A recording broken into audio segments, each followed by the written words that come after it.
ప్రేక్షకులకు నమస్సుమాంజలి. మనం ఇప్పుడు సెప్టెంబర్ నెల మాస ఫలితాలు చెప్పుకుంటున్నాము. ముందుగా 12 రాసుల్లోనూ ప్రతి రాశికి ఈ ఈ మాసంలో జరిగే అశుభ ఫలితాలు, దానికి పరిహారాలు చెప్పుకుంటాము. తదుపరి ధనుసు రాశి. ధనుసు రాశికి అధిపతి గురువు. ధనుసు రాశిలో మూల 4 పాదాలు, పూర్వాషాఢ 4 పాదాలు, ఉత్తరాషాఢ 1 పాదం ఉంటాయన్నమాట. ధనుసు రాశిలో సంచారం ఎలా ఉన్నదంటే, గ్రహాల సంచారం ఎలా ఉందంటే, ధనుసు రాశిలో ఏ గ్రహం సంచారం చేయటం లేదు.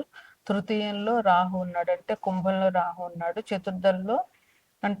చతుర్థం అంటే మీనం కూడా గురు రాశి. అందులో శని వక్రించి సంచారం చేస్తున్నారు. కుజుడేమో మిథునంలో ఉన్నారు, కర్కాటకంలో గురువు ఉన్నారు, సింహంలో కేతువు, రవి, బుధుడు ఉన్నారు, కన్యలో శుక్రుడు ఉన్నారు. అయితే ఈ శని, రాహువు, కేతువు, గురువు ఈ 4 గ్రహాలే స్థిరంగా ఉంటాయి. మిగతా గ్రహాలు మారుతాయి, ప్రతి నెల మారుతుంటాయి అన్నమాట. అది ఎట్లా ఉన్నది అని అంటే కనుక, కన్యలో ఉన్నటువంటి శుక్రుడు 3వ తారీఖున తులలోనికి వస్తాడు. సింహంలో ఉన్నటువంటి బుధుడు కన్యలోనికి 8వ తారీఖున వస్తాడు. అలాగే సింహంలో ఉన్నటువంటి రవి 17వ తారీఖున కన్యలోనికి వస్తాడు. మిథునంలో ఉన్నటువంటి కుజుడు కర్కాటకంలోనికి 19వ తారీఖున వస్తాడు. ఇక సెప్టెంబర్ అంటే భాద్రపద మాసం. భాద్రపద మాసంలో ఉన్నటువంటి పండుగలు ఏంటంటే, ముఖ్యంగా భాద్రపద మాసం అనగానే మనకు గుర్తొచ్చేది గణపతి నవరాత్రులు.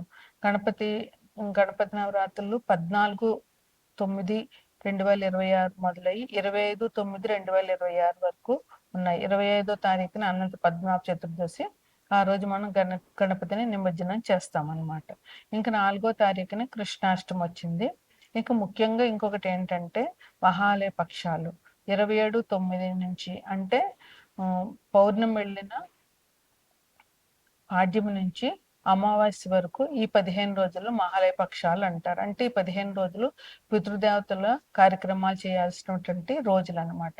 పితృదేవతలకి వాళ్ళ తిథి ప్రకారం మన కార్యక్రమం చేసినా కూడా ఈ మహాలయ పక్షాల్లో వాళ్ళకి మళ్ళీ తిథితో సంబంధం లేకుండా మనకు ఏ రోజు వీలైతే ఆ రోజు వారికి ఆరాధన కార్యక్రమాలు చేయాలి.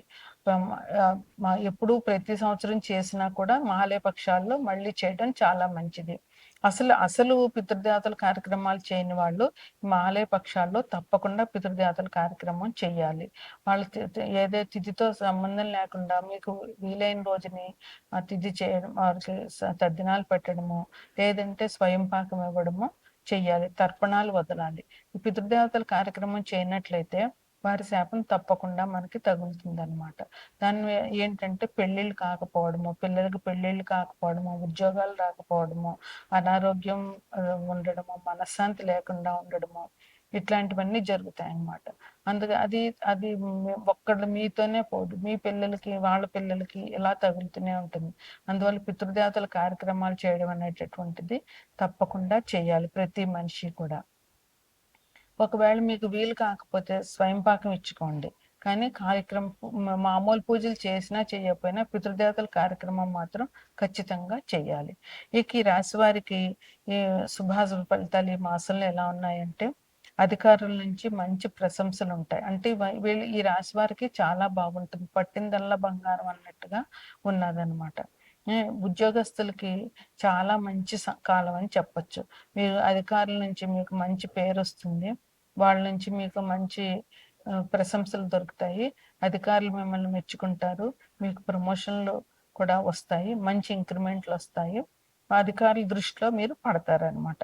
ఇంకా కొత్తగా ఆభరణాలు కొనుక్కుంటారు. ఎవరైతే ఏమి కొనుక్కోవాలనుకుంటున్నారో అలాగే ఆభరణాలు కొనుక్కుంటారు. ఆర్థికంగా కూడా చాలా మంచి అభివృద్ధి మీకు జరుగుతుంది అనమాట.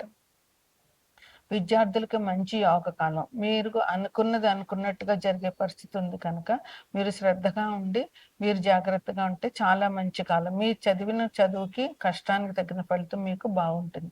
అదే రకంగా క్రీడాకారులందరికీ కూడా చాలా మంచి యోగ కాలం. వాళ్ళు పాల్గొన్న క్రీడల్లో వాళ్ళకి మంచి పేరు ఉంటుంది అనమాట. అయితే ఇంట్లో ఉన్న పెద్దవాళ్ళకి కొంచెం అనారోగ్యం వచ్చే సూచనలు ఉన్నాయి కనుక, అది కొంచెం జాగ్రత్తగా చూసుకొని, ముందుగానే అనారోగ్యం రాకుండా వాళ్ళకి జాగ్రత్తలు తీసుకోండి. ఇంకా ట్రాన్స్‌ఫర్స్ పెట్టుకున్న వాళ్ళకి, ఉద్యోగస్తులకు బాగుంటుందని చెప్పాం గదా! అట్లాగే ట్రాన్స్‌ఫర్స్ కావాలనుకుంటున్న వాళ్ళకి ట్రాన్స్‌ఫర్స్ జరుగుతాయి. మీ ఇష్టంతో మీకు జరుగుతాయి. దానివల్ల మీకు చాలా మంచి ఆహ్, వర్క్ మీద మీకు శ్రద్ధొస్తుంది. అధికారులతో కూడా మీకు మంచి సత్సంబంధాలు ఉంటాయన్నమాట.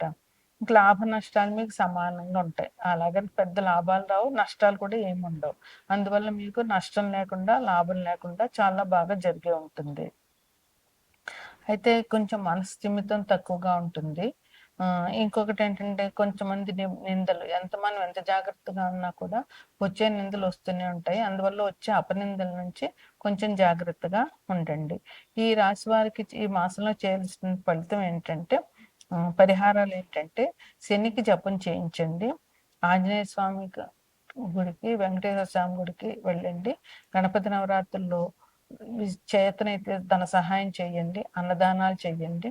లేదా శారీరకంగా మీ శ్రమని గణపతి నవరాత్రిలో ఉపయోగించండి. దీనివల్ల కూడా మీకు మంచి ఫలితాలు ఈ మాసంలో జరుగుతాయి.